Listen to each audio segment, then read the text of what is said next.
যে কাগজটা তুমি এতদিন সই করোনি সেই কাগজটায় সই করাবো বলে। আর যদি না করি তাহলে তুমি কি করবে? তাহলে তোমার সঙ্গে আমার কোনো সম্পর্ক থাকবে না।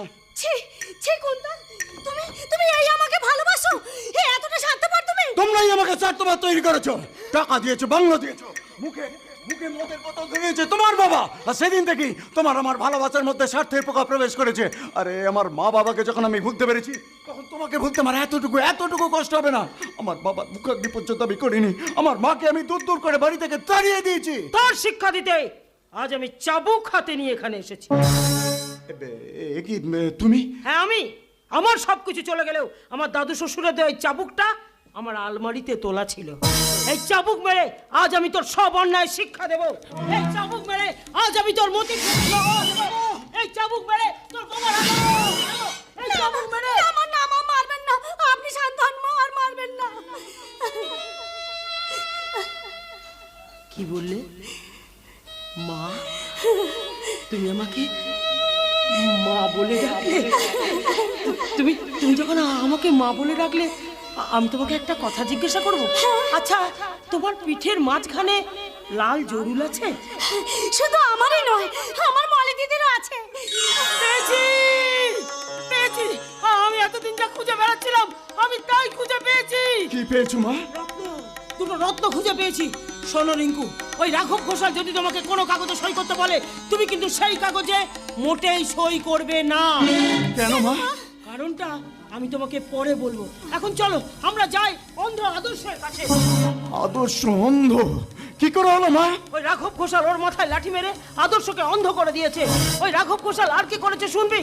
ও আদর্শর বোবা বোন সাথীকে ধর্ষণ করেছে।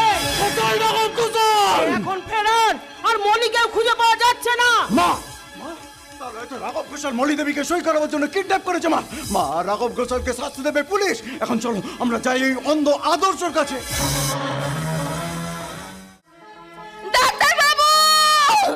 ডাক্তারবাবু, আপনি আমার চোখ দুটো নিয়ে আমার স্বামীর দৃষ্টিশক্তি ফিরিয়ে দিন। ডাক্তারবাবু, আমার স্বামীর দৃষ্টিশক্তি ফিরিয়ে দিন। তুমি শান্ত হও বৌদি, তুমি শান্ত হও।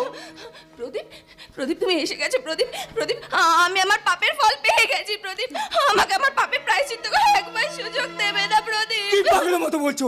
কোন ডাক্তার এইভাবে জীবন্ত মানুষের চোখ নিতে পারে না। কিন্তু আদর্শের যে দৃষ্টিশক্তি ফেরাতেই হবে প্রদীপ, না হলে আমি মরে যাব। ভগবানকে ডাকো বৌদি, ভগবানকে ডাকো, তিনি যা করবেন তাই হবে বৌদি।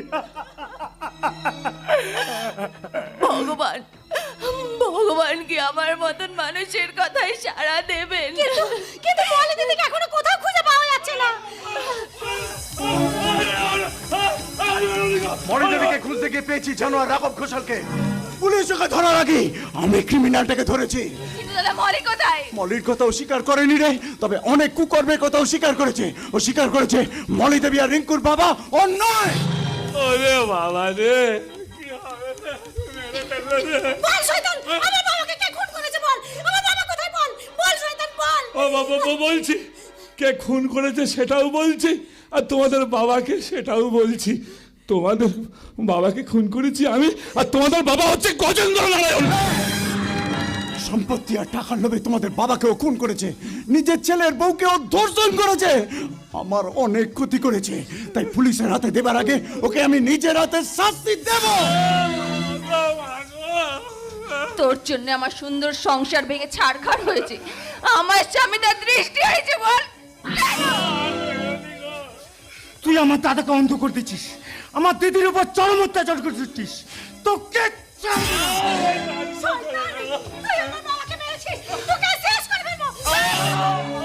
আমাকে বাঁচানোর মতো আজকে কেউ নেই আমার পাশে। আমি আছি স্যার, আমি আছি। আরে চুপ চুপ চুপ, ওসব কথা পরে বলবে। আগে আগে সব কথাকে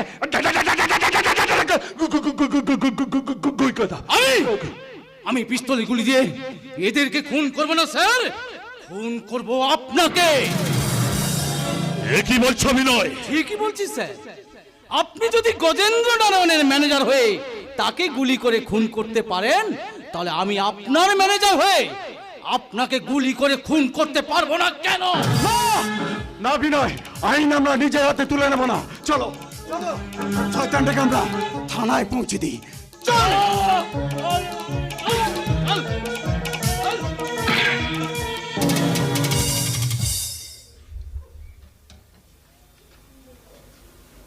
মলির খোঁজ আমি নিয়ে এসেছি। মা মলি কোথায়? মা মলি কোথায়? রাঘব ঘোষাল মলির কোনো ক্ষতি করতে পারেনি।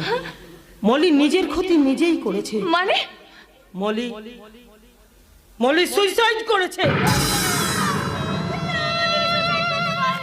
হ্যাঁ করেছে, কারণ জীবিত অবস্থায় তার চোখ দুটো দেওয়া যাবে না বলে মলি সুইসাইড করেছে।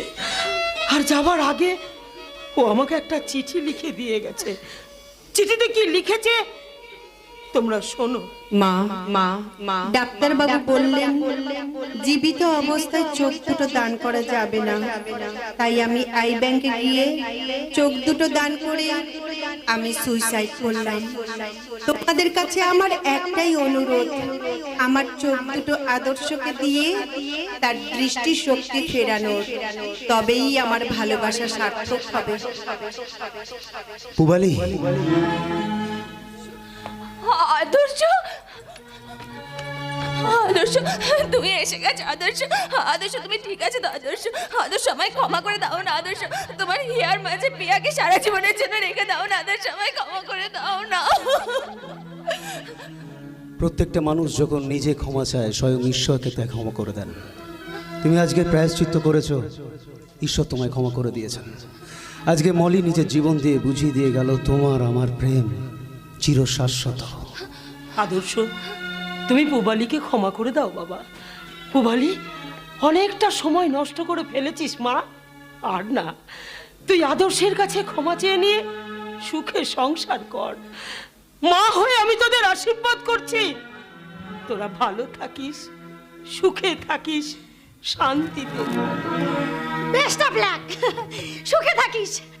বৌদি, বৌদি, বৌদি, তুমি যত অন্যায় করো না কেন, তুমি আমার দাদার মুখে হাসি ফুটিয়েছো। মনে পড়ে তোমাকে আমি একদিন দেবী বলেছিলাম, তাই আজও তুমি আমার চোখে দেবী হয়ে আছো বৌদি, দেবী হয়ে আছো, দেবী হয়ে আছো। তুমি বোঝো না মন কি যে চায়, তুমি বোঝো না মন কি যে চায়। কথা যত ছিল মনে, কথা যত ছিল মনে, চোখের পাতায় সে কি বলা যায়।